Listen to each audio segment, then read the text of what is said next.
Okay, okay. All right. So this is still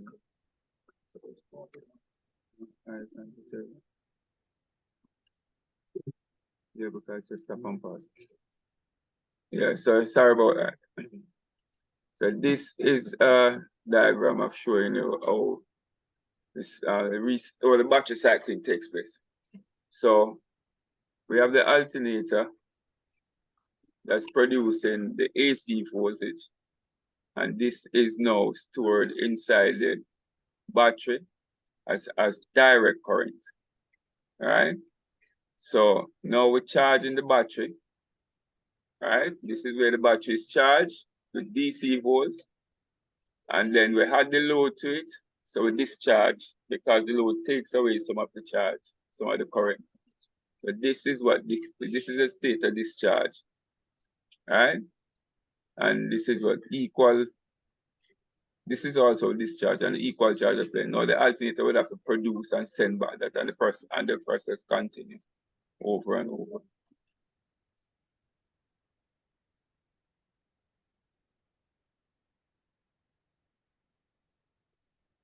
Battery functions.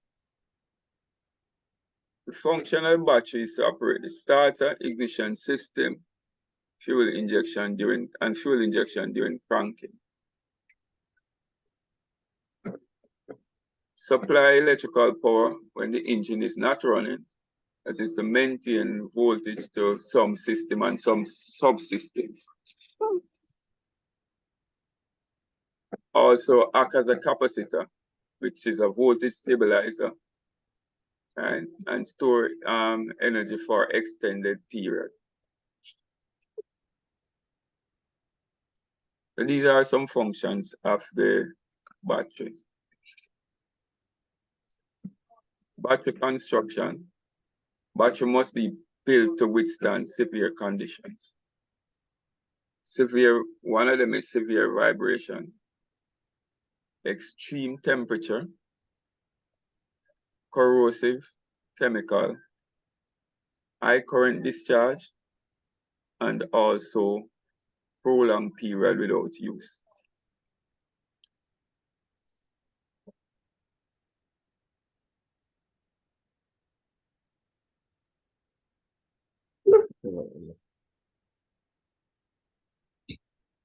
Battery element.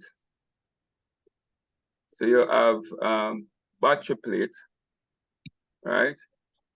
And that's grid which is coated with porous lead and several in each cell. Lead strip. One connects several negative plates, the other connects several positive plates. And we have the separator, which acts as an insulated material between the plates to keep it from touching each other. So if you were to have a positive and a negative making contact without a load, then that would constitute a short circuit. That's a direct short to ground. Sir. Yes. You can tell me some more about the lead strap. Okay. Let's okay, so it's not air plated. Let me go back to that. Okay, so it says the lead strap connects several negative plates, right? And another connects several positive plates. So it's basically what you have is like it would be like wires connecting in series to have the plates in series. Right? But because you can't put wire inside the battery, you have to use a strap. So the strap keep the plates in series in the plates connected rather. Keeps the plate connected. So the positive plates on one side and the negative plate on the other side. All right? So it's really just like a route to connect the plates. You understand that? Hello? Hello, hello. Yeah, man, we're here. Yeah, no, I want to know if you understand that. All right, so look at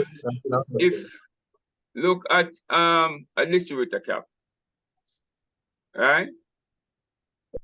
You would have the wires connecting to the distributor strap to carry the current to the plugs. So if it's 4 plugs, you have them connected to in series going to the plug, the spark plug.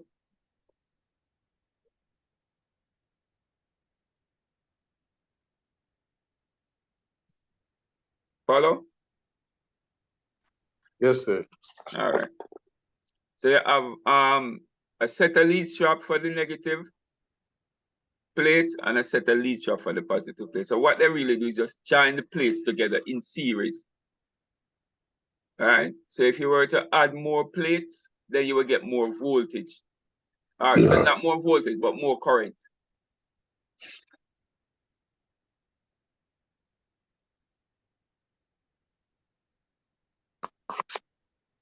Good? Yeah, I understand that now. All right. And you understand the purpose of the separator to keep the cells apart so they don't touch and to create any short circuit, because that would be a direct short and that could cause the battery to overheat and burst.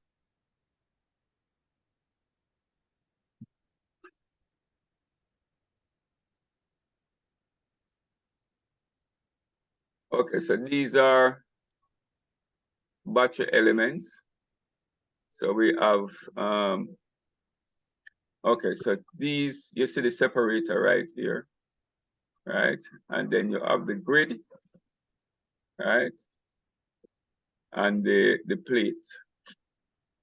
And of course, about and this is, okay, so this is what you get a view of the strap, right? So you get a view of the positive strap.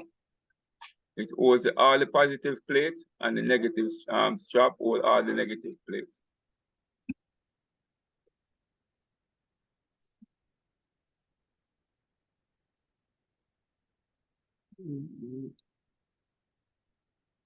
All right, so case, cover, and caps. For the battery case, it's a high quality plastic, and it holds elements and electrolyte, holds element and electrolyte. The battery cover itself bonded to the top of the battery case and seals the top. The battery caps keep the electrolyte from splashing out. Vented serve as spark arresters. So basically, for the vents, it's important to vent after you have the battery starting to charge, the battery start to produce some gas.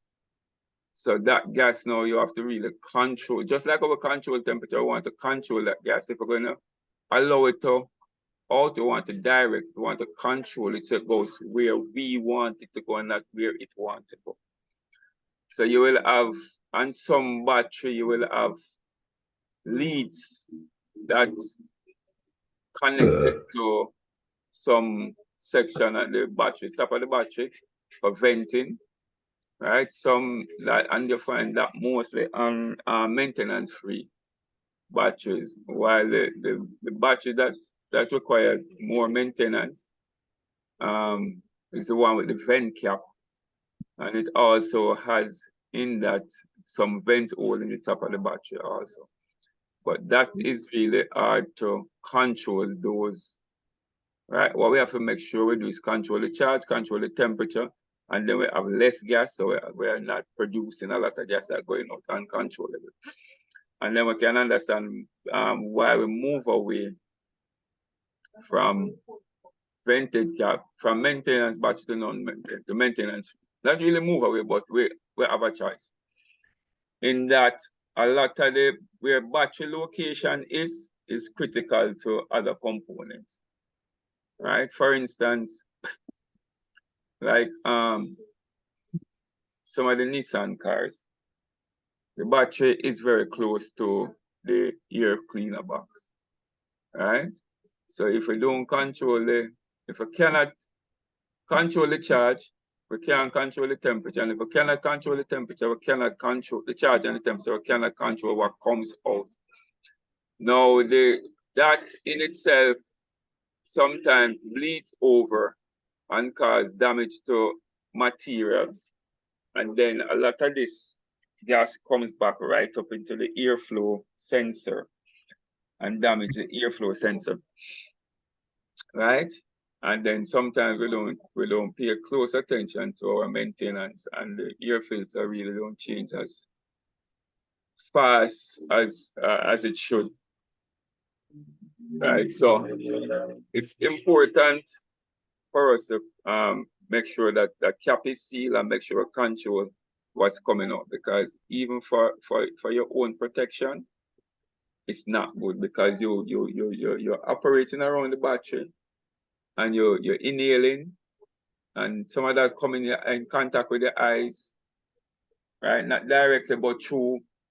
It's coming out, the breeze is blowing, the wind is blowing, and all of that. So you're pretty much in danger.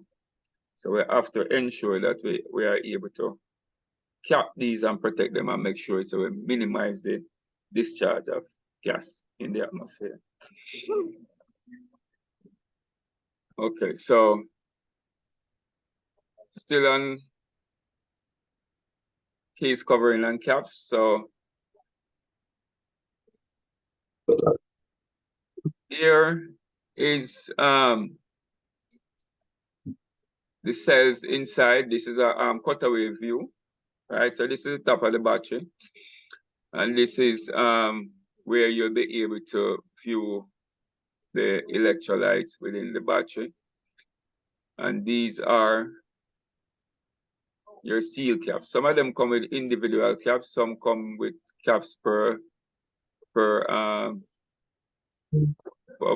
post terminal. You understand? So for the positive side, you have a cap, and for the negative side, you have a cap also. All right, and these are just a different type of vent cap.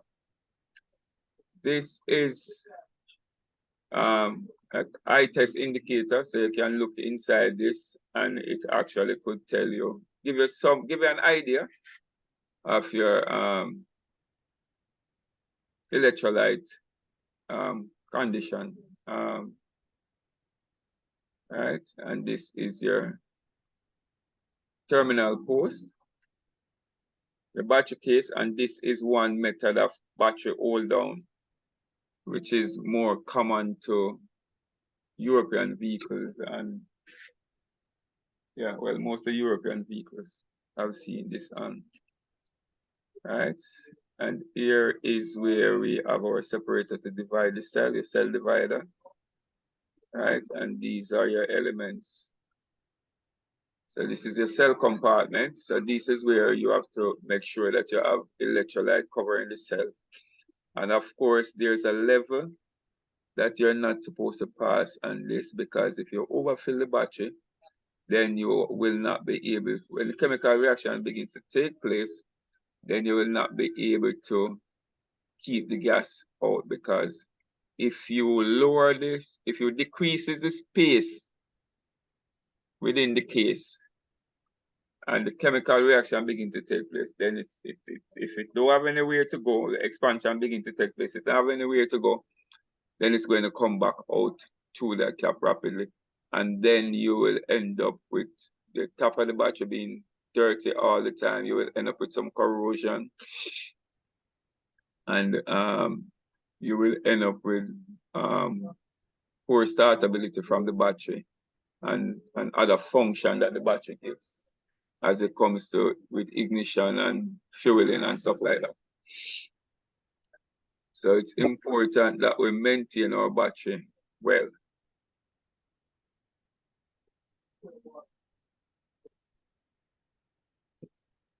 So we're going to talk a little about the liquid that goes inside the battery, which is electrolytes. And electrolytes is a mix of sulfuric acid and distilled water. So electrolyte is basically diluted sulfuric acid. And we use only distilled water to dilute the sulfuric acid. And we pour this into each cell plate or cover. All right? And the warning says, cause serious burn and blindness. All right? If come in contact with skin and the eyes. So this is what we were talking about earlier. You have to ensure your own protection. So you have to wear the protective gear to make sure that you are protected at all times.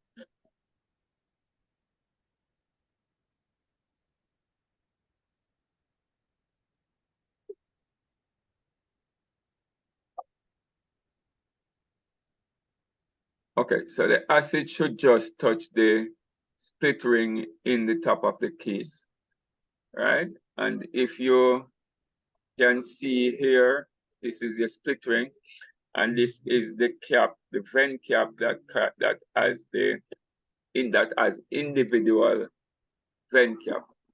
So inside the vent cap is a split ring, and the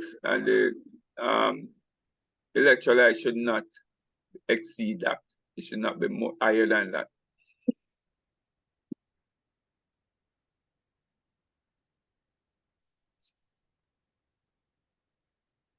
And some batteries you will see a minimum and a maximum indicator on the battery itself if the battery has a clear plastic, because on the black casing you won't see that. But let's say, for instance, you are unable to see that because of how the battery is connected and the space or anything. And if you are to remove the cap, any one of the vent caps, when adding distilled water, you will notice that, or you can identify, or you can know when you're at the top, at the maximum, is when the circle begins to change its shape and looks more like a cat eye, have that shape like a cat eye. It's not circular anymore. All right, so you call that the cat eye effect. So when you see the cat eye effect, you know the battery, this water is at the top of its of the battery, so you need not add anymore. So if you're looking down the battery and you still can't see the circle while you're adding, you need to add more until it changes the shape and give that cat eye effect.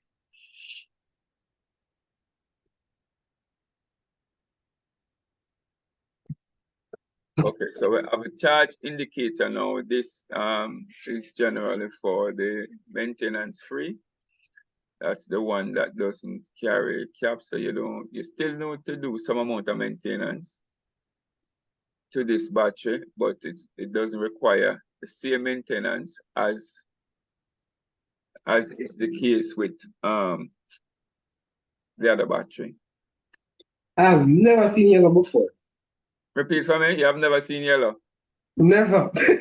Okay, that means somebody's doing proper maintenance. You understand? Because one thing is that what we have to understand is that this really tells us the specific gravity of the battery, right? But oftentimes I've seen, I don't know how much of you have experienced this, where you have seen green and you feel good about green, but you still have starting issue. As a matter of fact, I've bought a battery. A customer had bought a battery just days. And when it came to me, the vehicle was having starting issue when it came to me. And I told him that the battery was not good. And he said to me, but see green there, fully green, and it's new battery. Right? So I had to prove it to him that the battery is not good. I had to take his battery and put in another vehicle. Right? And put the battery from that vehicle into his vehicle. You understand? So I said, do not be very comfortable with just green and thinking that it's okay. Because I've seen green not good. All right. So green, so dark green with a visible dot indicates a fully charged battery. And that is it, indicates a fully charged battery. All right. Dark green does not visible, it means the battery needs to be charged. Right? And as the person said, them never see yellow. When you see yellow, it's time to discard the battery. And of course, we have to be careful of how we store battery for environmental reason and our own safety. Right? And battery in its sense of all batteries. Whether phone battery, car key battery, whatever battery. Hybrid battery, all of them. We have to have some regulations surrounding how we discharge, how we dispose of battery after use. All right, so this is just really an eye test indicator, and this just tells you, like I said, the specific gravity of the battery. So it's not foolproof that once you have green, that means that the battery is good. It's like I said, it's an indicator of a fully charged battery. It doesn't mean that the battery is good. Because you could have voltage, good voltage, but what you're losing. Eh? You could have good voltage, you know, but you're not meeting the current. You don't have the current, and this current is what does the work. And then you have to remember when turning over now, the biggest current draw is what? The starter motor. All right? So when you crank the engine, biggest draw you're going to get from the current draw you're going to get from the battery is from the starter motor. So bearing in mind though, that if there is a mechanical problem, and depending on the severity of the mechanical problem, it could cause the current draw on the battery to be greater. Yeah. Also, it's equally important to understand, right, that you can actually check the current draw from the starter and actually tells you the condition of the engine as it relates to your compression pressure. Because the more resistance you have is going to do what?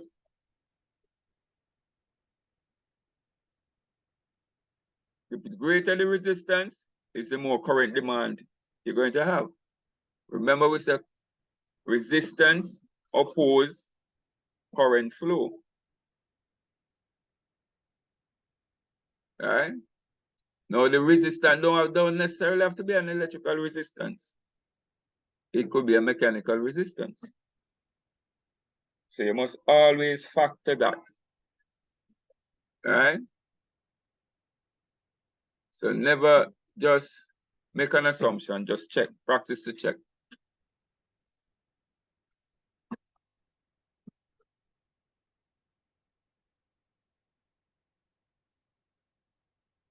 Okay, so this is your battery terminal, and this is a means of connecting the battery to the vehicle's electrical system.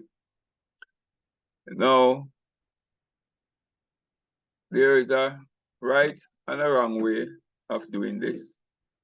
And of course, it all comes down to safety. So we practice safety at all costs, right? So the one with the cell covers are non-maintenance free, right?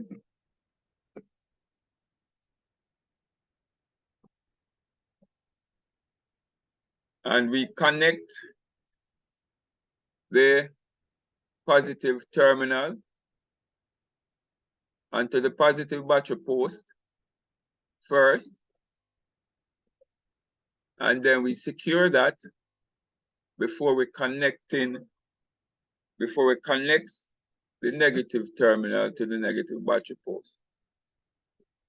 And the reason for that is to prevent accidents.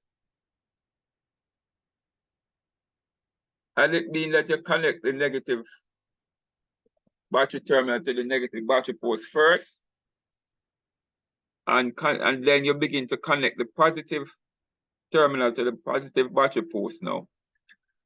And the tool that you're using is not insulated.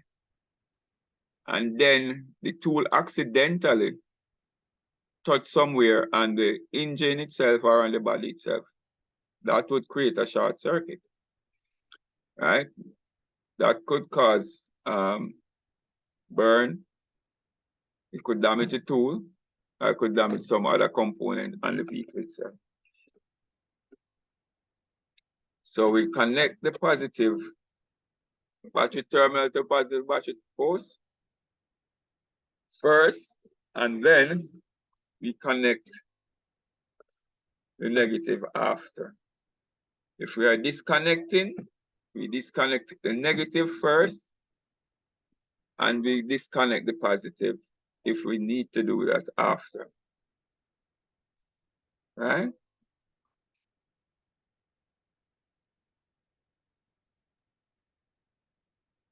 So we are onto battery voltage. So open circuit cell voltage is 2.1 volts. Right? And as I said, open circuit cell voltage, not the battery voltage, that's the voltage per cell. Right? So cells are connected in series. And remember, we talk about the lead strap. That is what we use to connect the cells in series. Right? Battery voltage depends on the number of cells. Right? So 12-volt battery has 6 cells. Have 6 cell open circuit voltage is 12.6, and that is for a fully charged battery.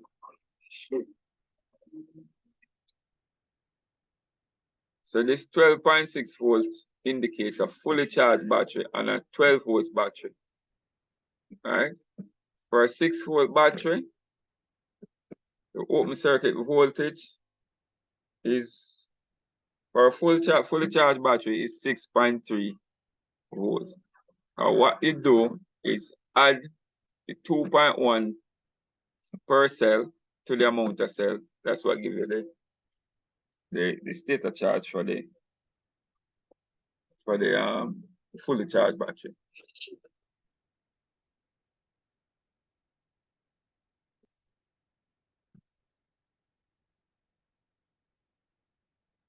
So this is it.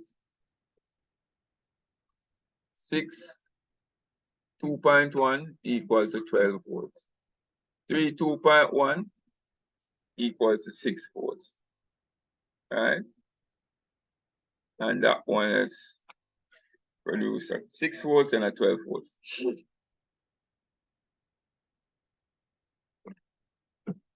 Two battery system.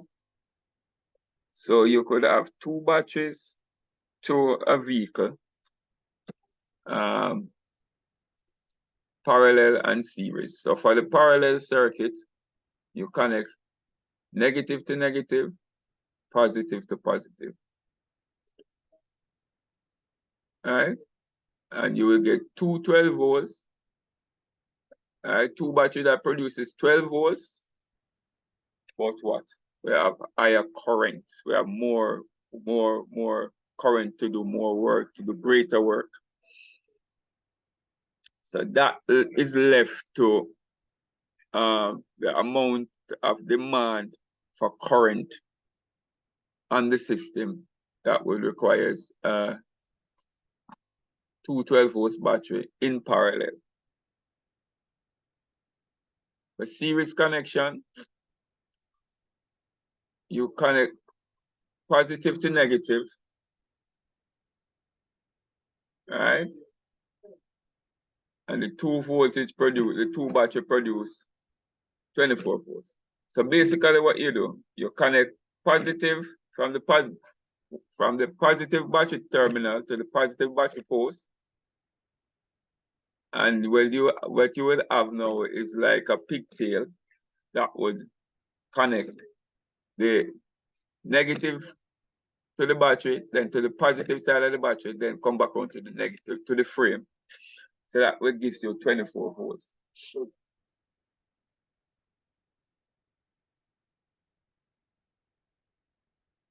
Okay, these are some types of battery cables. So if we are looking at the diagram, for A, it's for a post type battery, right? And B is for a side terminal, commonly for bigger units like trucks and some American vehicles. And then C now, you have the 90-degree post type. Oh, sorry, C is the braided ground. It's the braided ground, and D is a 90-degree post type. All right, so you have a straight post and you have a 90-degree post. And then E now is a solenoid type starter, or from solenoid to starter.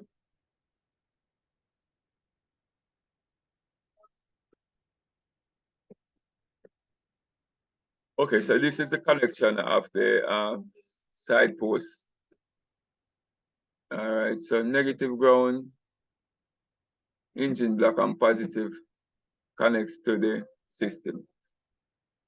So we connect the positive first when connecting, negative after. When we're disconnecting, we disconnect the negative first, and then the positive after. Okay, so this is another important thing for battery life. Life of the battery is the ability to keep the battery firm, bolted firm and stable, so as to prevent any sharp movement that could cause the plate to move more and could create any damage within inside the battery. So this is one of the reasons why when you buy a battery, if you do not have a strap, they will not grant you a warranty. You'll have to make sure the battery is fully secure before you can get the warranty. All right, so the battery hold that keeps the battery in place. Make sure it's securely in place, right? And may always a battery temperature sensor. May always a battery temperature sensor also. Right? So we want to ensure that we know the temperature of the battery. One of the reasons for that is that we find that on a lot of late model vehicles, we're having the computer controlling the alternator. Now, if the temperature is already high on the battery, then we need to do something about the current that we're sending into the battery. So the computer itself needs to know the temperature of the battery. If the charge that is going to send to the battery, is it going to cause the battery to get hotter than normal? All right. So we want to know the temperature of the battery. And even for battery that comes with, or I'm casing around the battery itself, like some other insulated things around the battery, often while they get damaged, they are to be replaced. Ambient temperature is important also for the battery. And the computer uses all of these to make decisions surrounding its work with the charging system.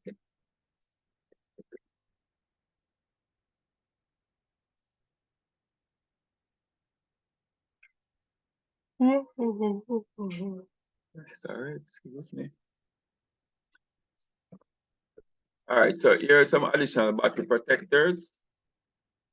All right, so we protect the battery from excess engine heat, and the root here between the heat shield and the battery case.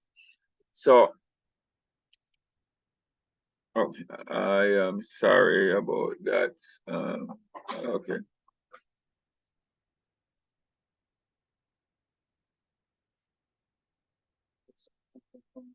Seriously? Oh, I see, I see. Sorry. Okay, so we protect the battery from excess engine heat by routing the air between the heat shield and the battery case. So this is the battery and this is the tray, right? So this is what the intake duct. So we have to, this is where we're going to direct that air. If you notice the top of this case, it has a thing here that comes around there that looks like a connect onto that also. Right? This is just the, like I said, this is just another method of holding the battery in place. So another method of the hold down clamp. Alright, so this is the battery heat shield. It takes off some of the engine heat from the battery. And like I said, from time to time they get worn out, they get damaged, they get frayed. They are to be replaced for to ensure that you have long battery life and good voltage stability.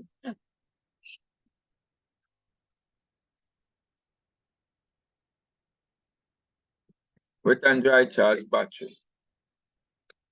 Wet charge battery. Filled with electrolyte and charged by the factory. Very common in many locations.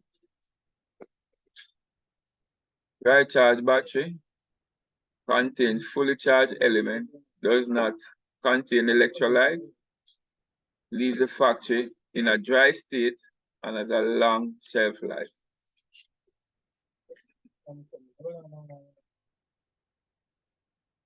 Okay, so maintenance-free battery does not use removable filler caps. Calcium is used to make the plate reduce casting. All right, this is what we're talking about, right? So this is why we, like I said, we don't move away. We still have option, but depending on the application, it might suit you best to apply a maintenance free to your vehicle. It reduces water loss, decrease service requirement, decrease service requirement. But it's still a serviceable battery, but you just do less service. Okay. So these are the information that a lot of people sometimes do not take into consideration, and they don't factor when purchasing a battery. But they are very, very important. The cold cranking amp rating and the reserve capacity rating and the amp per hour rating. And we're going to look at some of these. Okay, so for the cold cranking amp, it determines the current that the battery can deliver for 30 seconds at 0 degrees Fahrenheit or minus 18 degrees Celsius, while maintaining terminal voltage of 7.2 volts, which is 1.2 volt per cell. Expressed as cold cranking amp, CCA. So you're hardly going to see the word cold cranking amp on the battery. So I still see it on some batteries, but if you see CCA, that's what it means, cold cranking amp. Indicates the ability to crank the engine at cold temperature. And one of the reasons why that is very, very important, the battery itself operates in its poorest state when it's cold. right? So we must be able to crank that engine when the battery is cold. So the amperage for the cold cranking amp is very, very important. So typical application for a cold cranking amp for small engine like 4-cylinder engines is 305 cold cranking amp. While for bigger engine up to V8 engine, you will have about 450 cranking amp. And that's a cold cranking amp, the CCA. The reserve capacity is the time needed to lower battery terminal voltage below 10.2 volts, which is 1.7 volts per cell, at a discharge rate of 25 ampere at 80 degrees Fahrenheit, which is 27 degrees Celsius. Expressed in minutes. Example, 90 minutes rating. If charging system fails, the driver has approximately 90 minutes to drive, 90 minutes of driving time with a current of 25 amps. And that's of course without using the headlights. Right? So this is only true depending on what you have using. Because if you're using the AC while you lose the alternator, that is going to reduce your minutes. And if it's night and you have to use the headlights, it also is going to reduce your minutes. So this is only under normal operating condition.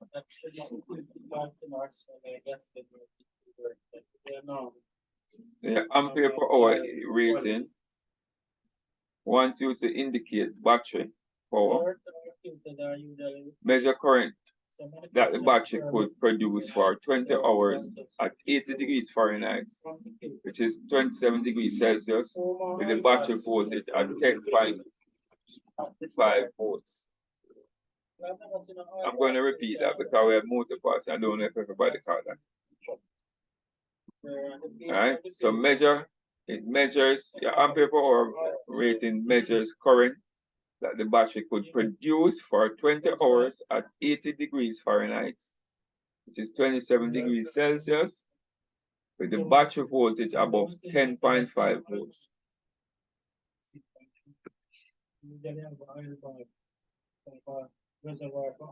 Battery temperature and efficiency. As battery temperature drops, output is reduced. Right? And how do we know that? Because we have alluded to the fact before that the battery in itself operates at its poorest when it's cold. Right? So when battery temperature drops, chemical process is lowered, battery cannot produce as much current. So the battery is going to act poor, weak. Okay, so temperature versus efficiency. So starter power available from battery and the starter power required by the engine. Alright? So 100% is only true at 80 degrees. And that's 80 degrees Fahrenheit. Let me be sure that, yeah, that is Fahrenheit. This is what it is. Yeah. So it's degree Fahrenheit in brackets. And Celsius out minus. Okay, minus 80. Yeah, so it's 80 degrees Fahrenheit at 100%. It's 100% required for the engine. Right, 65% as the temperature get lower, 32 degrees, right? Start with what is required for starting the engine is 155%. And as the temperature get lower, the numbers required gets greater.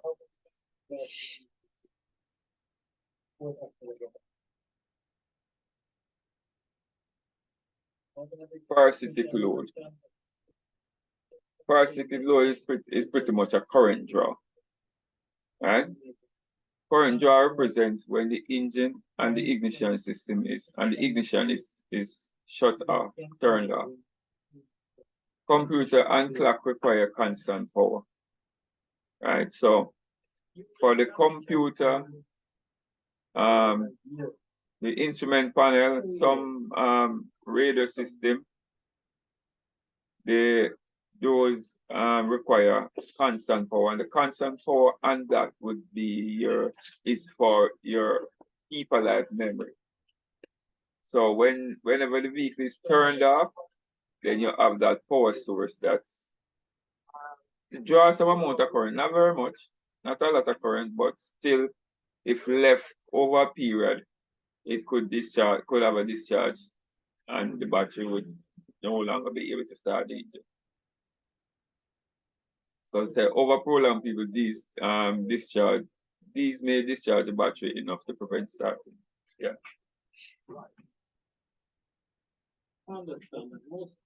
Battery testing and servicing. So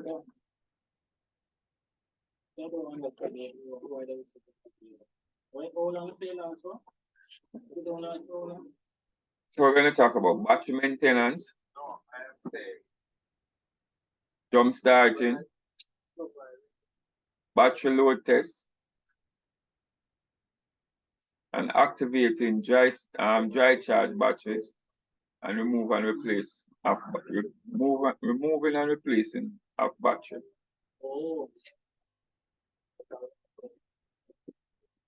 Battery maintenance.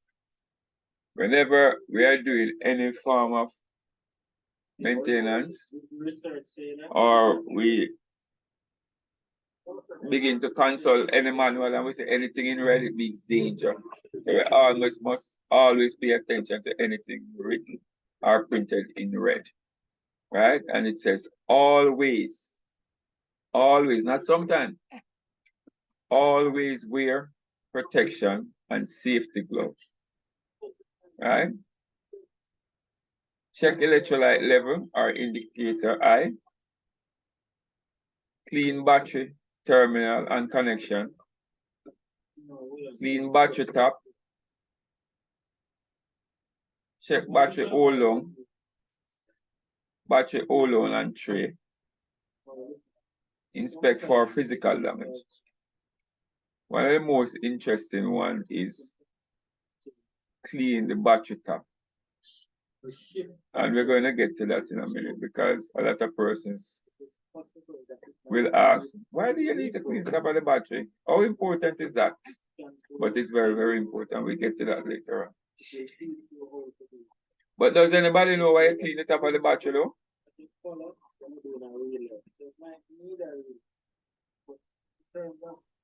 You clean it because there's residue of acid that is leaking, that is evaporating from the battery that settles on top. Mm-hmm. And That could also cause a short circuit, I'd imagine. well, not really direct short, but it could create current draw, and it could also cause the battery to discharge. Right. Okay. Yeah, very good.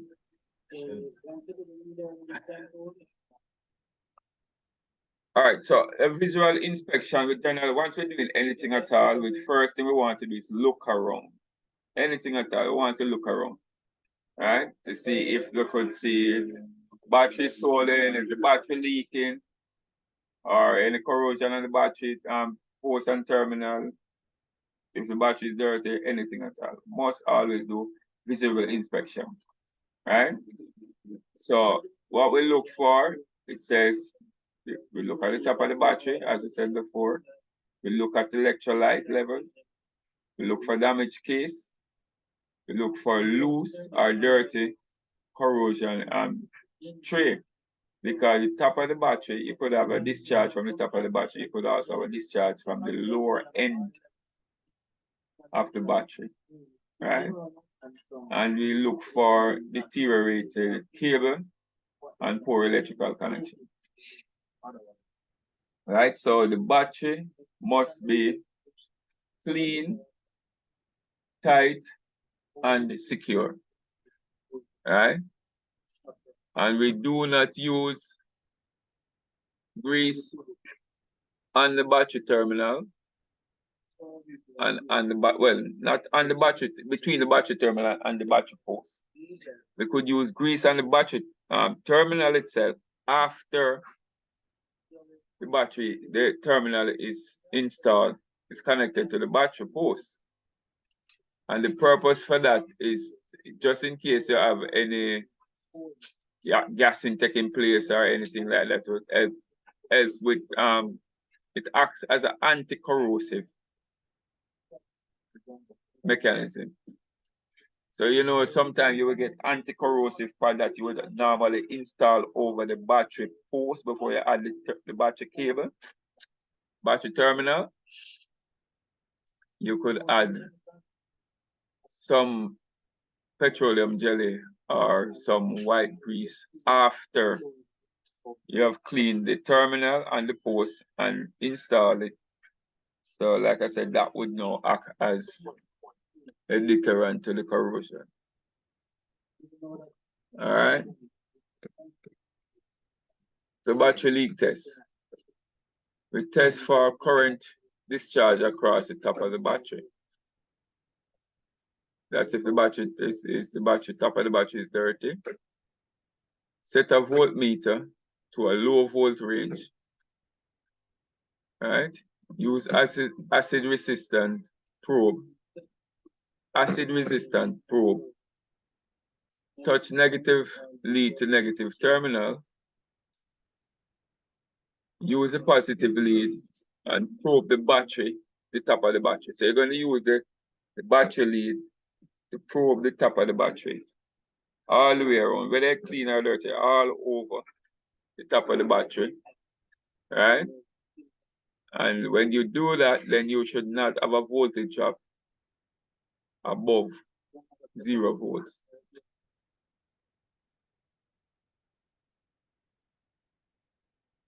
So if the voltage drop is above 0 volts, then you need to clean the top of the battery. When you go across the battery to the top of the negative battery terminal to the top of the battery, you should see 0 volts.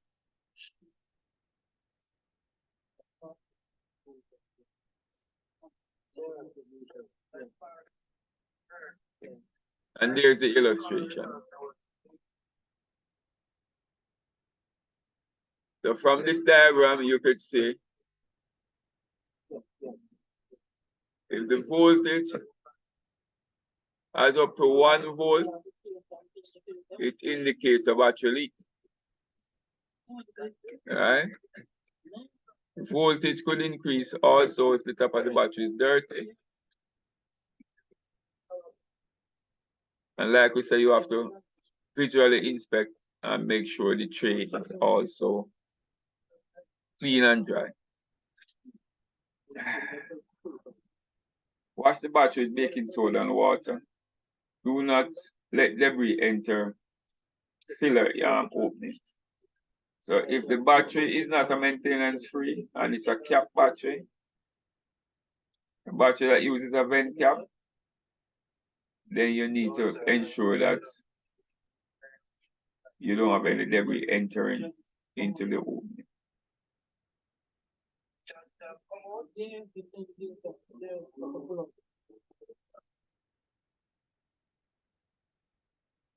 Battery terminal test. And what we test for? We test for poor battery cable connection at battery. Connect negative voltmeter to the end. Connect negative voltmeter lead to cable end. Connect positive lead to the battery terminal. Disable the injector or the ignition system and crank. Clean connection if voltage is above 500 millivolts, which is just 0.5 of a volt. So on the negative side of the battery, you should not have any voltage drop. Right, so if you go from battery terminal to battery post, you should not have more than 100 millivolts of voltage drop on the hot side, which is the positive side. And on the ground side, you should not have no voltage drop. It's supposed to be 0 volts. And if you're not sure, you consult the service manual.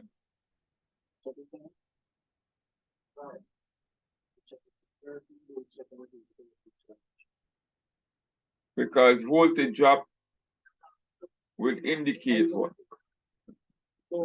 Some amount of resistance. Right?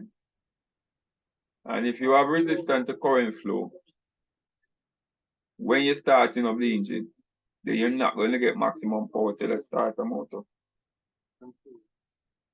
And you need all the juice going to the starter motor. Right? And it will also affect engine performance also. If you have a big voltage drop across the battery post and terminal. So even though the vehicle may start, you may have other issues surrounding that. Okay, so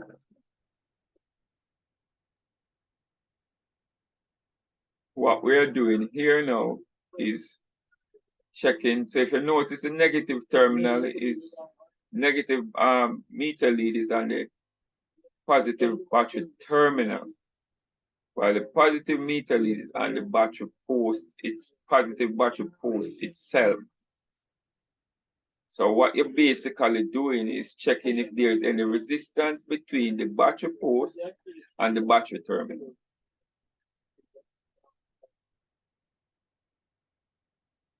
And you may have different specification for different makes. But generally, you do not want any voltage drop on any other port, but some manufacturer will give you a tolerance.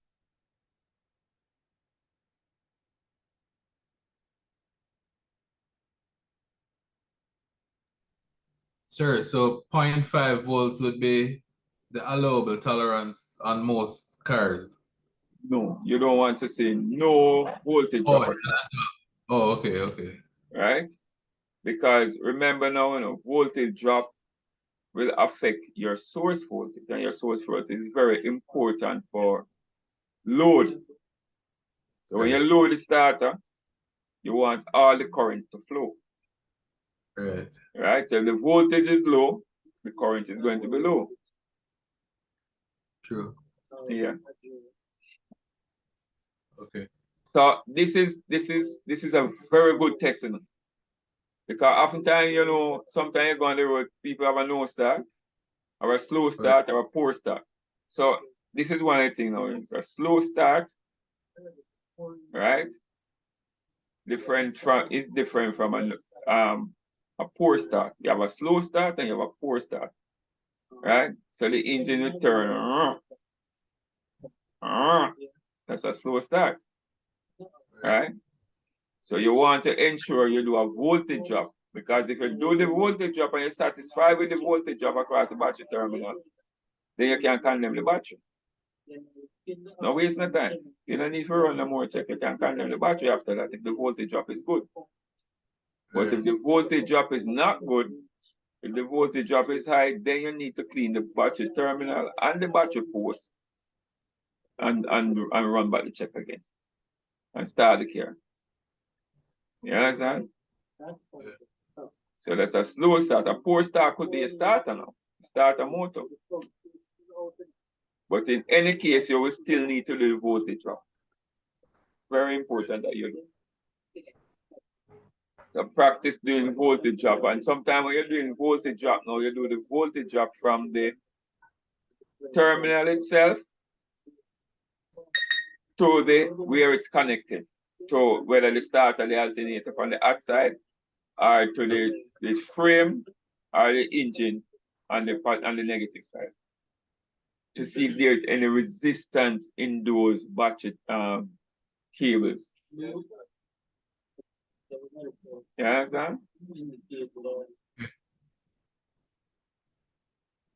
So I don't know if we're going to get into a lot of voltage drop, but voltage drop can help you to eliminate a lot of the problem and find some problem too. So make your diagnostic fast and easy.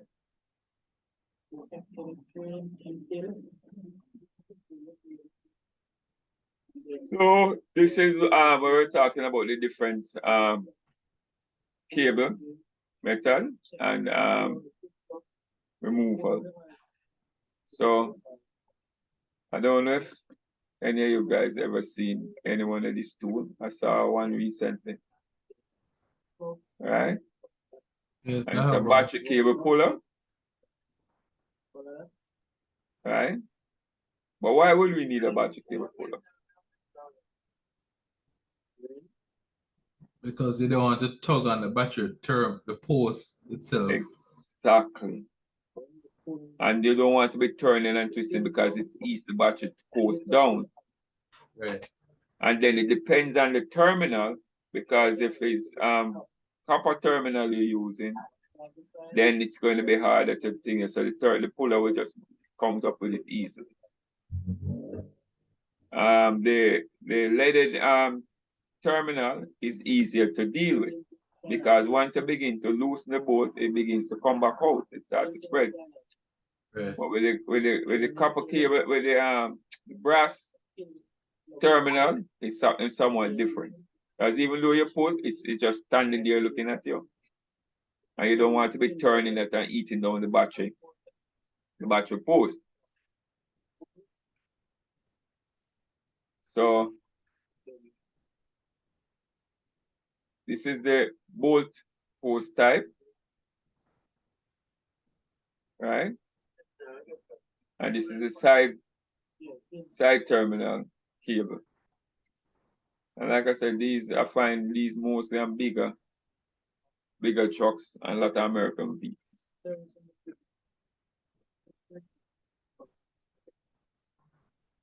All right, so this is where we are cleaning now. Right, so it's rotate female end of the brush on the positive post. And if we're going to clean, we clean in one direction. We don't back and forth. We clean in one direction, right? And you use the male end. Use the male end of the brush for the cable end.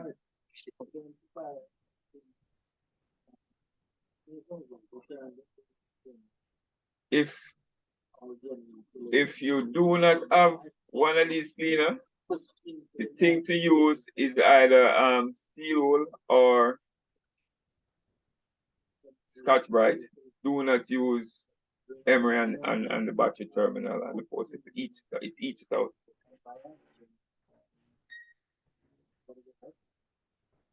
Okay.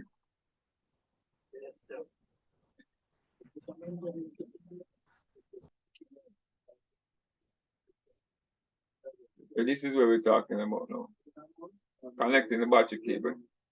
Before connecting, the connection with petroleum jelly or white grease.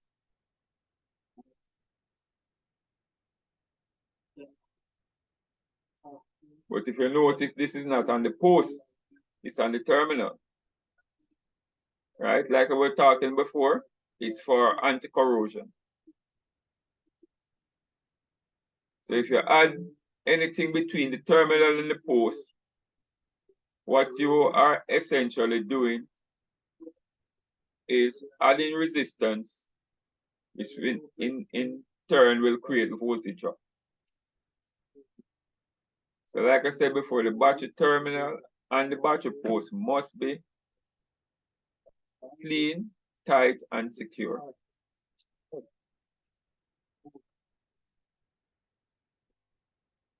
Okay, so checking electrolyte levels. Remove the vent cap, of course. Electrolyte should just cover the top of the battery cell, battery plate. Filtering may be used inside the filler opening. Fill until even with the filler ring. So when it's even with the filler ring and you're looking downward, you will see that cat eye effect. If you look at this big, nice, pretty hole here, then when it's full, then you will see it coming more, the sides going out, like spreading out. And these are coming in, coming in. This side is coming in this direction, and this side is coming down. So you lose the oval shape and it comes more like an egg turned sideways or something like that. All right. Overcharging from a faulty charging system may cause loss of electrolytes. Yeah, because when this chemical reaction starts to place and the gassing starts, you're going to begin to lose all of that. And it comes out on the top of the battery, it comes out on the component and the damaged component. And trust me, if that begins to go on the chassis leg of the vehicle, it cuts it like a knife. Over time, of course. So you could be driving and then your half of the car just gone one way and the rest is the other way, a different going in a different direction. And that's frightening because it happened to me once. Wasn't my vehicle, it was a customer vehicle. And the chassis leg just broke. Just driving and the chassis leg broke. And all because the battery acid eat out the chassis leg. Alright, so we have to be careful with electrolytes. And we have to be careful with it on the vehicle, and we more so have to be concerned about our well-being. We must wear our protective gear when dealing and within the era of battery when it's poorly kept. So some of these information, while we are learning, it's not only for us. We have to also help to educate the customer, right? Because you have some customer will just come and just take some distilled water and just fill up the battery right up. Right? Now it comes back to you because you're the person that will have to clean up that mess. No, especially now that you know the danger and the effect of it. You understand? So you help them also to help you. Right? So they can keep the vehicle longer, and the vehicle in itself can be an asset more than a liability. Even though that can be argued, a lot of people don't see a vehicle as an asset. Sir, question for Battery you. charge, common method to determine state of charge. Right? So if you're looking at any manual or any diagnostic tool and you see the acronym, the short SOC, it means state of charge. Right? So if you say SOC, it means state of charge. Right? So what we use to check battery state of charge is a hydrometer, or we could use a battery voltage tester to test the open circuit voltage. And we'd say that the open circuit voltage on a fully charged battery is, anybody? Remember now it's 2.1 volts per cell. So if it's a battery that has 6 cells, how much voltage would that be? 12.6. And that's a fully charged battery. So 12.4 is 75% charge. 12.2 is 50% charge on the open circuit voltage. And 12 volts is 25% charge. Anything below that is a discharge battery.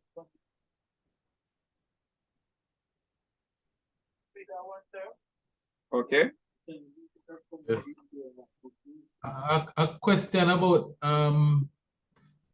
I've often heard people say that if your battery is dead and it is low on electrolyte, you can throw cold water in it, and that will give it a boost to give you a crank. Is that so?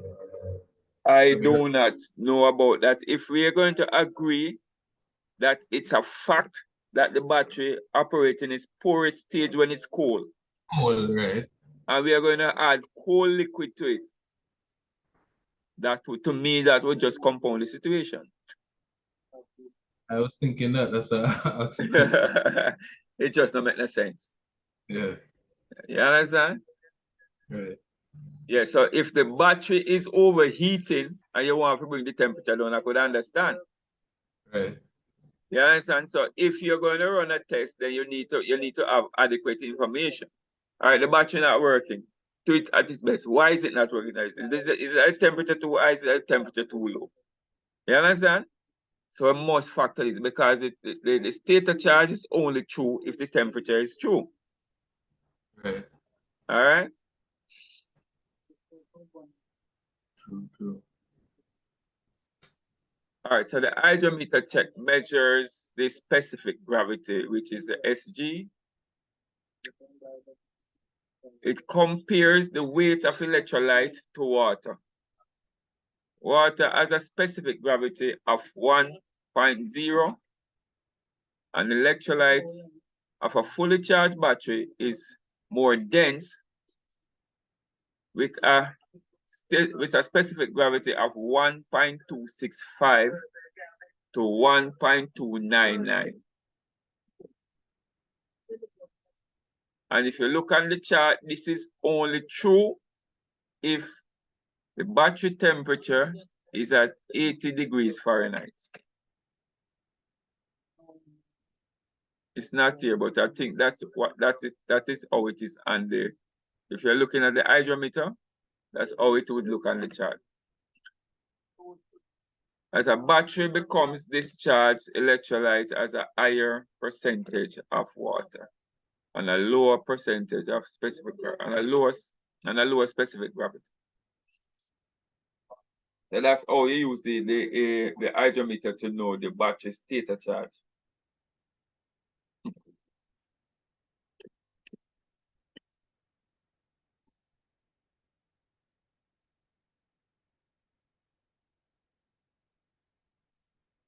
Okay, so this is how we use the hydrometer. You squeeze and release the bulb, and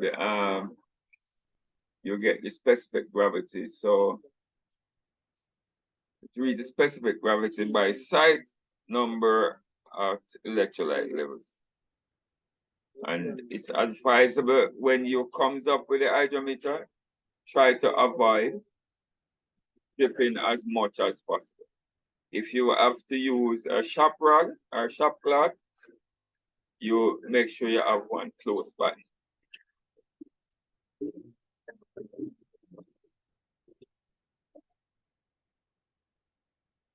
The hydrometer temperature correction.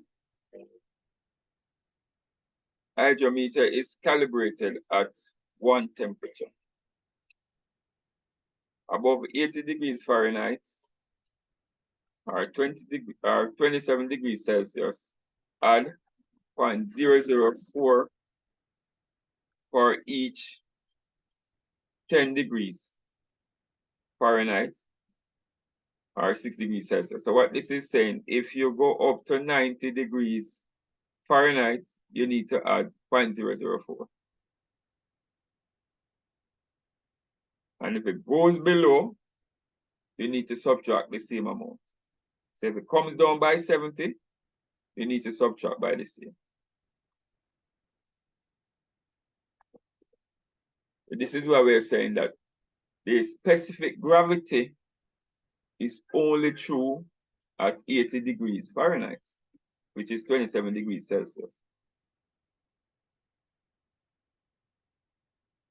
So if it's above or below, you may need to add electrolyte or subtract.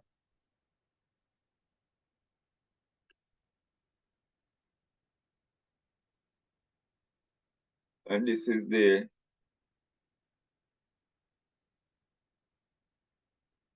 temperature and the adjustment factor.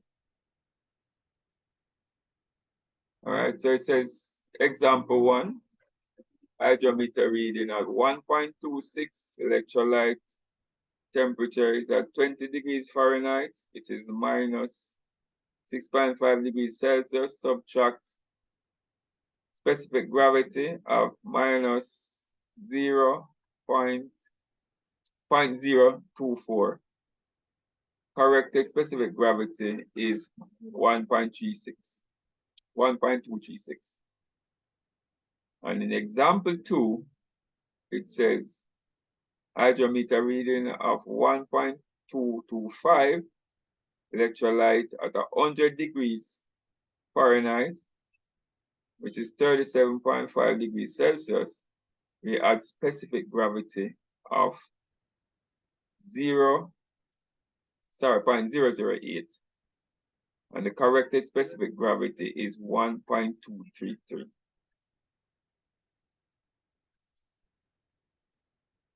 A fully charged, relatively new battery has a specific gravity reading of about 1.275 plus or minus 0.010.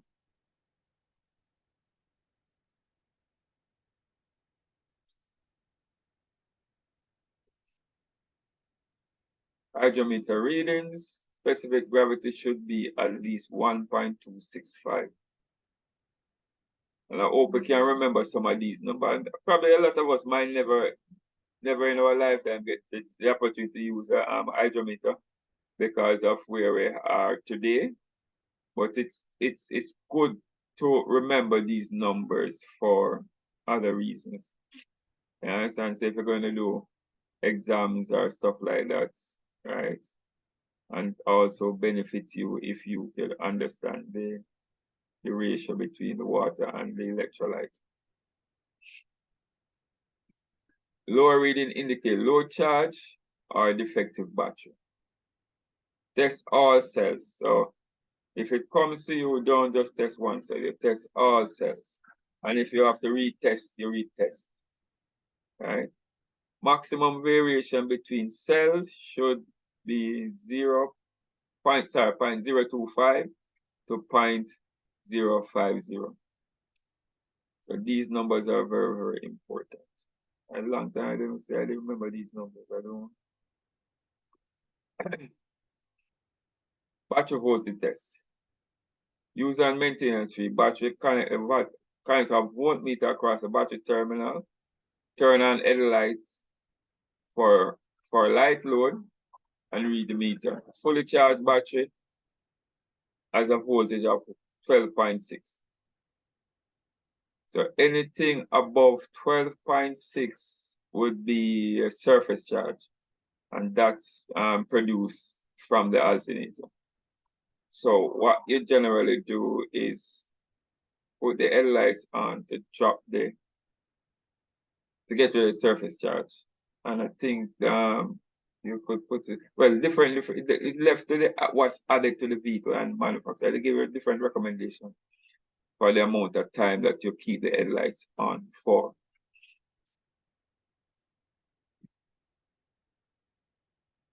So there we are with our 75% stator charge and the open circuit voltage. Yeah? Well, 12.4 is what?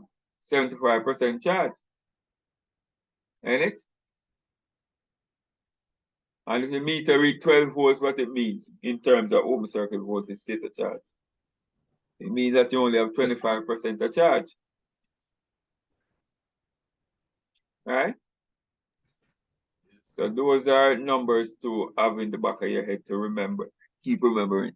So if you can see right here, and this battery, this is a vent a vent tube. Right, so this vent tube generally will be connected to something to direct the gas coming outside of the battery after the chemical reactions begins to take place, and it will direct it to a safe part. So it could be anywhere. Makers depending on manufacturer's discretion. They could put it anywhere. But this is what it will look like. So it may have one or it may have two. Right? So if you notice the size of this battery, I'm pretty sure this may have a second one on the other end.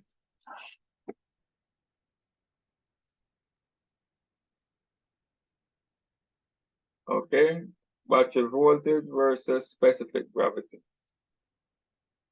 And it says it's a percent charge. So load and battery amp. So it's for 0 amps, right? Is 1.27 at 100%, 95% 1.26, 75% 12.5. Sorry, we talk about 1.26, 12.6. That's sorry, and 12.5 is 75%. For 50%, it's 12.4. 25% 12.3.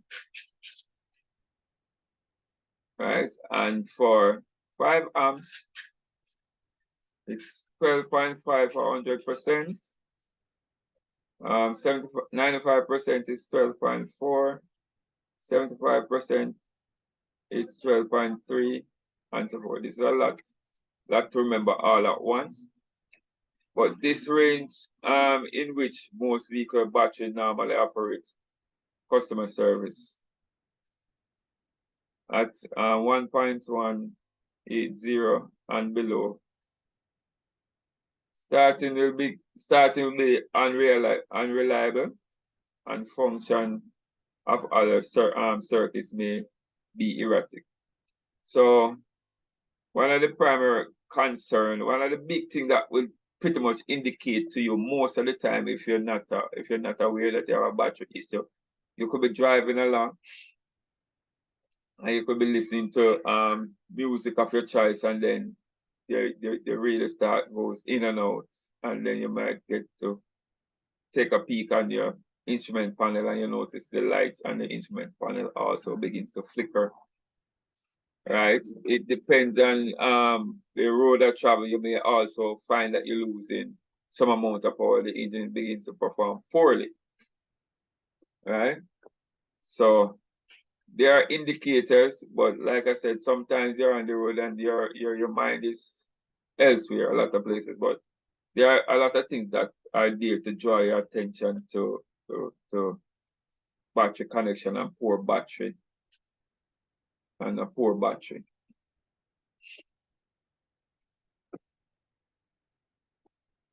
So we're doing a voltage test now. We insert a special cadmium acid resistance, right? Tips of a low voltage meter into each cell. Test all cells. Maximum variation between cells should not be more than 0.2 volts, which is 200 millivolts.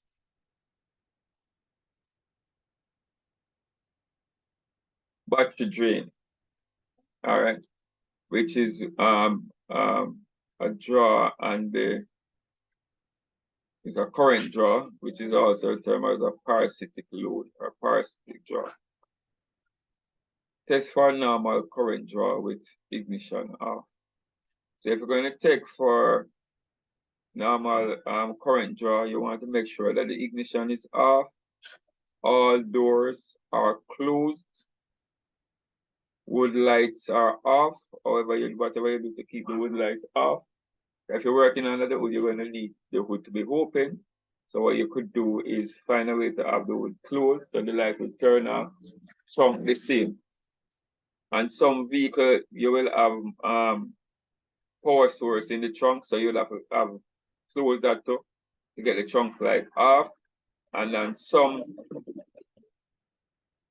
high-end vehicle, you will need to give the vehicle time to go to sleep, around about 15 minutes.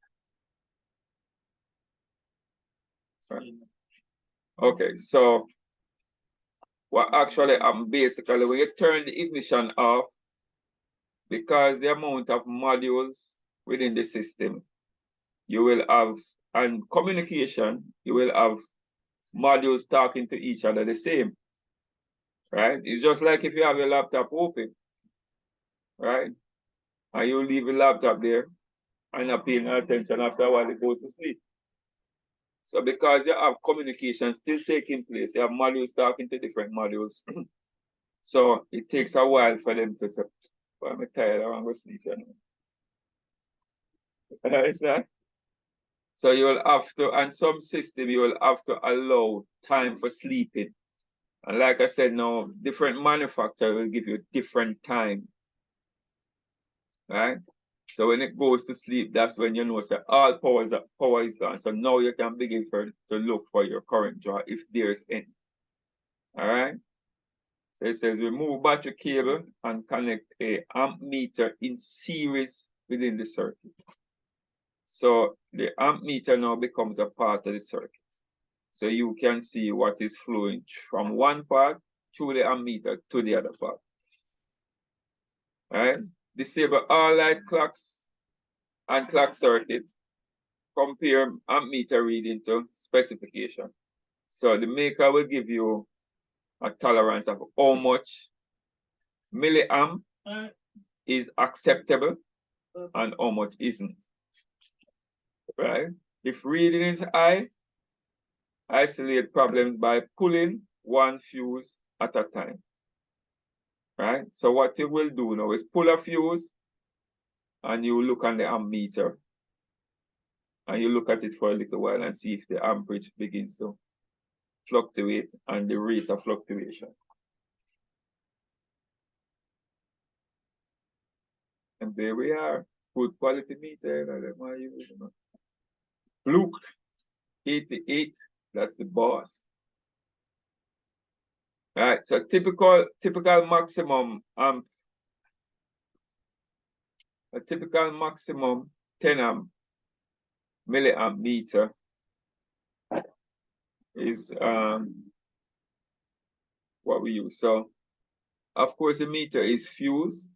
Oh no, this is what they're doing. They're isolating the fuse. They're taking out the fuse one at a time to see if the amperage is changing. They set the meter to DC amp, right? And the current drain is on the milliamp scale, right? And you insert the leads into the common and the amp socket. So this is the common. The common works with the volts and with the amps. But you have it in the amp socket, it's the milliamp. But if you have it in the amp and it's automatic range, so it will give you in milliamp. And that's the beauty with this tool. So it take out some of the legwork for you. So once you put it on, it scales it for you. Once you make connection, it scales it for you.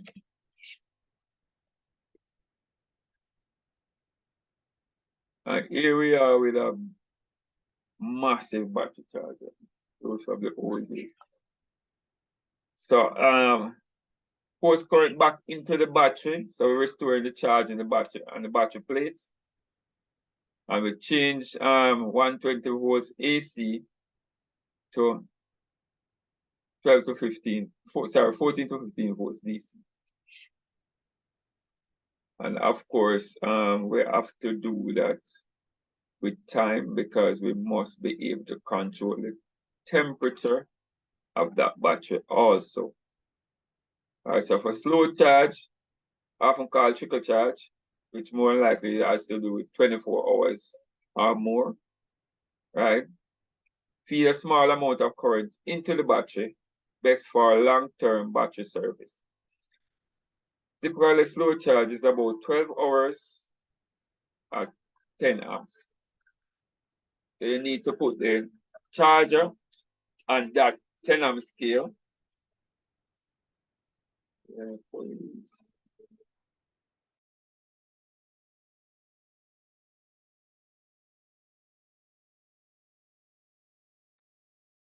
Sorry about that.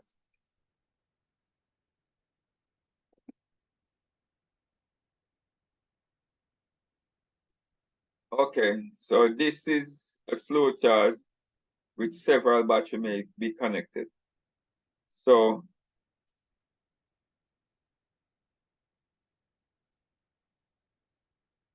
is this a parallel connection or is it a series connection? Hello? Serious to me. Okay, good. So we could actually use this charger to charge more than one battery at once.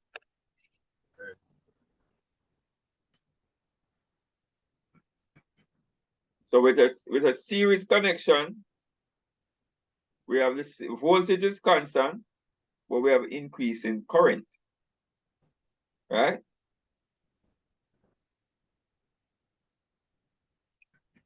Is that so?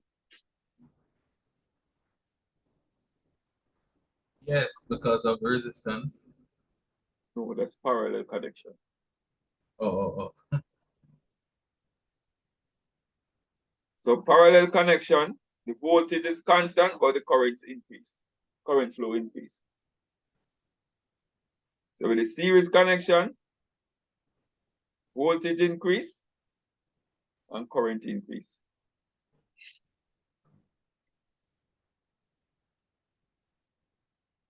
Of course, okay, so this is fast charge. Now we're doing a fast charge. So let's say the car comes in now, we're fooling around and cause the battery to go down a little bit, not fully dead, but we know the battery is good, so we don't need to put it on a slow charge.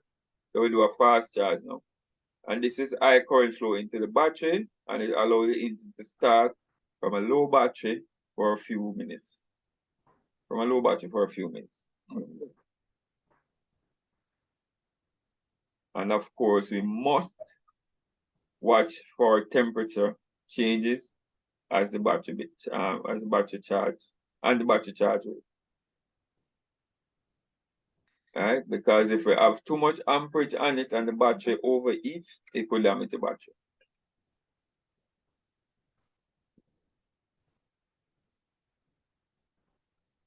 All right.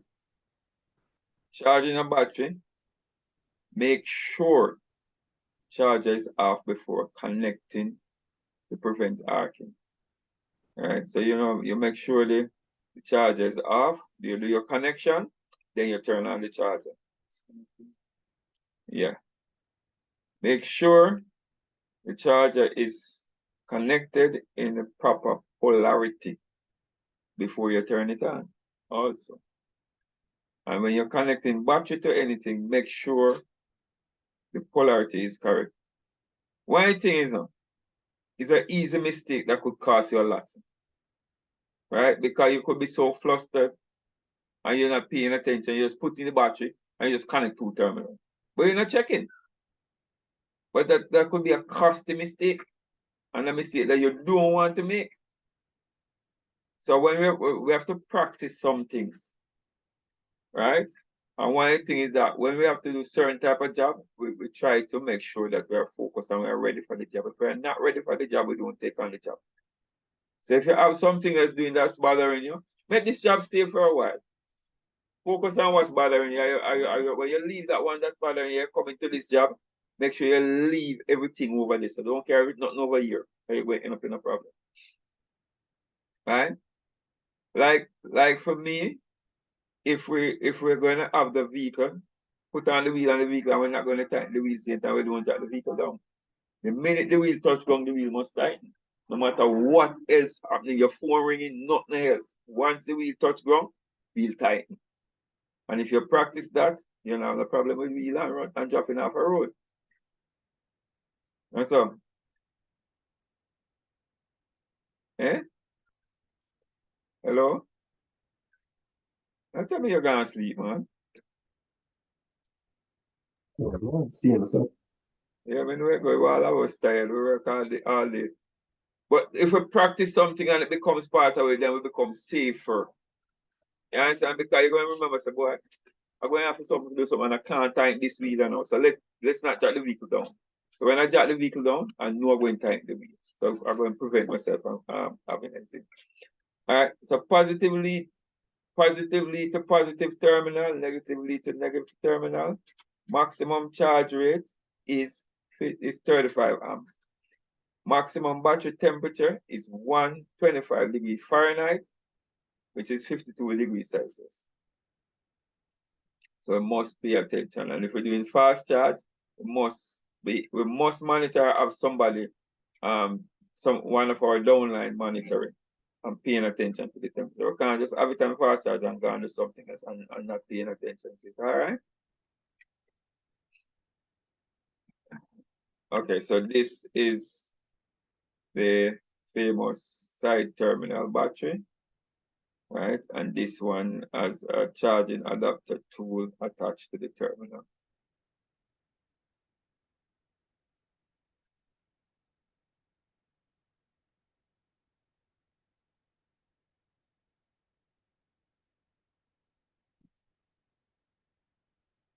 Jump starting. You know, up to today, a lot of people don't know how to properly do a jump start.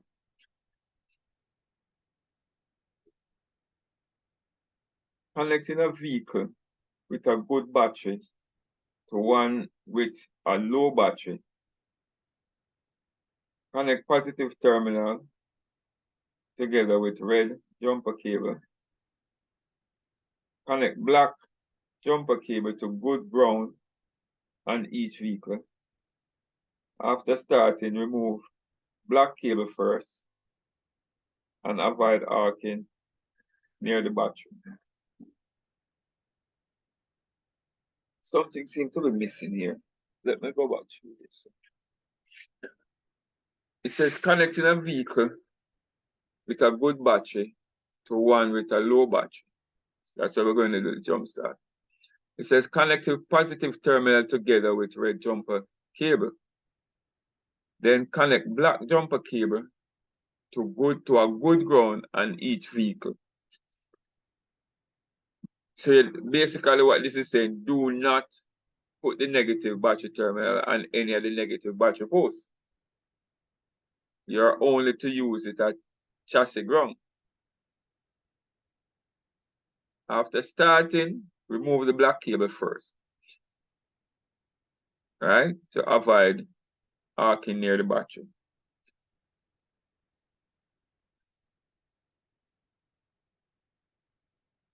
I want to do a follow-up with this. Let me see. All right, run the engine in the vehicle with the live battery while cranking the other one. So this is the setup. So we can look and see if what they're saying. So the illustration is the illustration here is different from what the text is saying. That's what I wasn't understanding. Eh? The illustration is correct, yeah. Right? But the wording was add me off a little bit. So this is the procedure.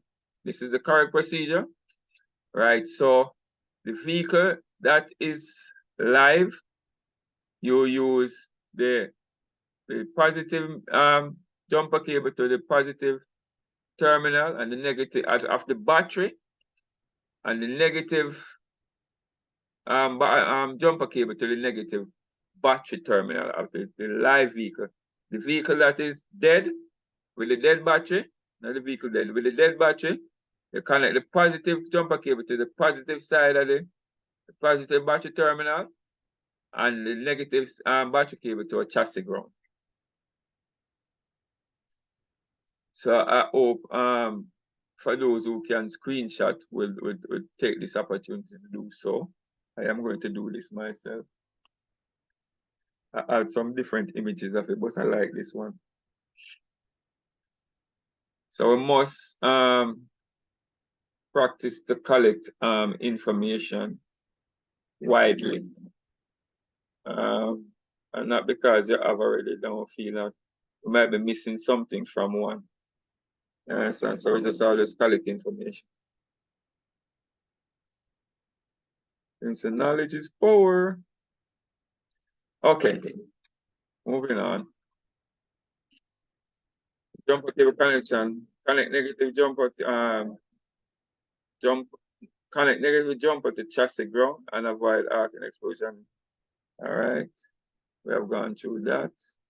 See if there's anything different with this diagram that is not there. So we can see that this battery is a maintenance-free battery. I am looking to see if there's any battery temperature sensor on this battery. I'm not seeing. Some vehicles I noticed that they come with battery temperature sensor on both positive and negative terminal. But for pretty much most vehicles I've seen it's just on the negative side, but I've seen some vehicles on both terminals. I need to find out why that is.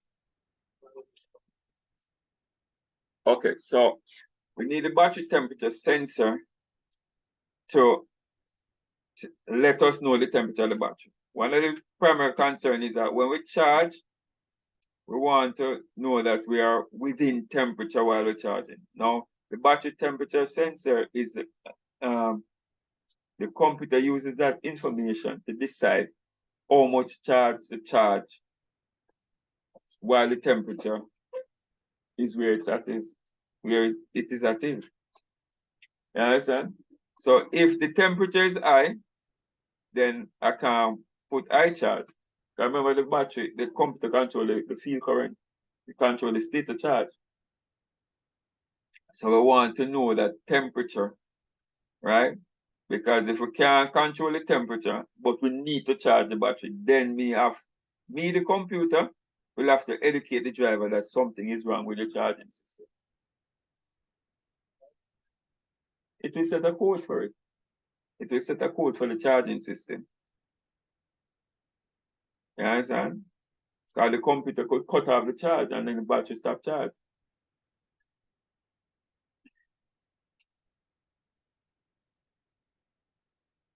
So the more sophisticated we get, we have to know how to collect the information, how to use the information that we have. Okay, battery load test measures the current output on the load. So if it's not loaded, it's not doing a load, you're not doing a load test. So you have to load the vehicle to do a battery load test. And this, of course, determines the actual battery performance. Use on battery with open circuit voltage of 12.4 volts or higher. So that the battery voltage must not be less than what? 12.4 volts is how much percent open circuit voltage state of charge? 12.4 is 75%. Great. So the battery must not be less than 75% when you're doing this test. And this is a pictorial view of one type of load tester. So you have the load control, so you can increase the load or decrease the load as needs be, right? You have a digital readout, and you have the function control, and of course you have the cables that are also connected on the positive and the negative side. Of course, you also have an arm clamp pickup. Right? And from you see the brand of this, you know, so you have you have to have money to buy this. No point. It was they make very good tools, I can tell you that. Okay, so this is a connection of the load test. So it's a large cable load battery by drawing current through the tester. Large cable load. The large cable load the battery by drawing current through the tester. Okay, so that's the battery, that's the tester, and we have the loading battery for drawing current. We have the pickup, and we have the both terminals, red and black, positive and negative. All right, determining the load. There are three types of ampere hour ratings. You have 60 amp, our battery is 60 by 3, which is at 180 amps. And you have 1/2. So this is all right. So you could use either of the loading the loading mechanism. You could use the ampere per hour rating, or you could use the cold cranking amp. So if you're using the ampere per hour rating, it's 3 times the ampere per hour rating. So if it's a 60 amp, it's 180 amp. And if you're using the cold cranking amp, it's half cold cranking amp. Right? So it's a cold cranking amp divided by 2.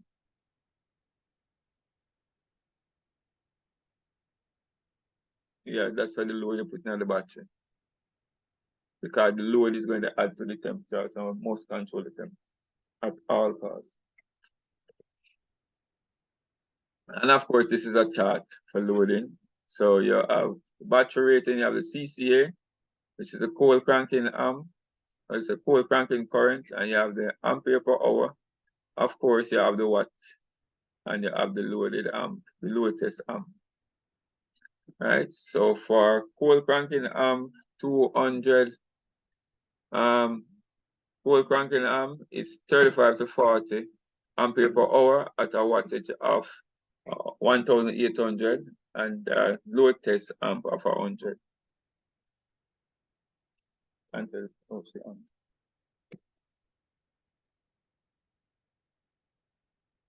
All right, so loading the battery, turn the load control knob until the meter reads the correct amperage. Like I said, you have the option of checking of using whether you're using the ampere per hour or you're going to use a cold cranking amp, right? And you maintain the load for 15 seconds. Read the voltmeter at 16 seconds, right? Minimum 9.5 volts at room temperature, right? So it must not be below 9.5 volts at room temperature.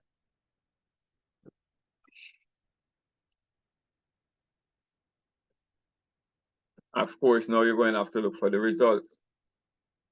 So if the reading is below the voltage in the chart, the battery is probably bad. Right? So you have the approximate electrolyte temperature, and you have on the other side of the chart, you have the minimum acceptable voltage on the load for a good battery. Right? So we must look at the temperature and match it to the minimum acceptable voltage on the load.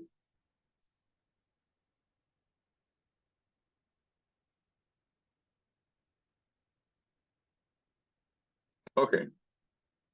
Determine if the battery is sulfated. Okay, that's 3 minutes charge test. For 3 minutes charge test, determine if the battery is sulfated. Perform if the battery is in low state of charge, or charge for 3 minutes at 30 to 40 amps. Test voltage while charging. If the voltage goes above 15 volts, battery should be replaced. So this is a very good test. So you can use this test to also could check the battery. This is not a load test, but this is just you could use a charger, and then when you charge it, if it's upset, if it's holding the charge, right? And where the voltage go.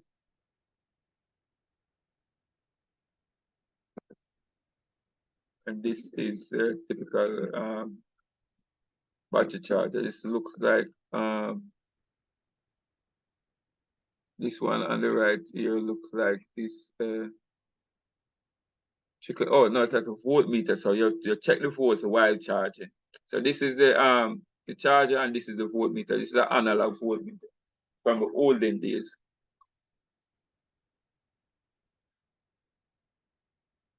But it's good that we have a variety so we can know where we're coming from and where we're headed.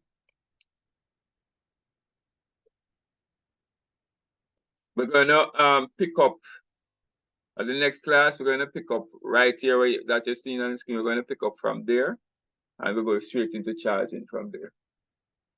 All right. I don't know if Mr. Beswick wants anything to add, but like I said, it's always a pleasure serving you, and I thank you for your patience, and I thank you for being with us. Have a good night. Good night to you too. Thank you, gentlemen. Thank you again for your time. As always, we say that if you have any suggestions you want to add, you can always place it in the group, make it even more interesting. We are here to learn, we are here to teach each other. But I trust that tonight you were really educating in some areas perhaps you were maybe taken for granted. As Mr. Scott is a very talented and knowledgeable person in the field. So you could ask him anything from any angle and he'd be happy to assist you. All right. So again, thank you for your sacrifice and I hope you have a pleasant evening and take care now and all the best to you and your families. Until next Tuesday, when we move to another, we continue this topic on to charging and starting system. We'll say good night and take care now. All the best. Have a good weekend. Okay, you too. Okay, bye-bye. So.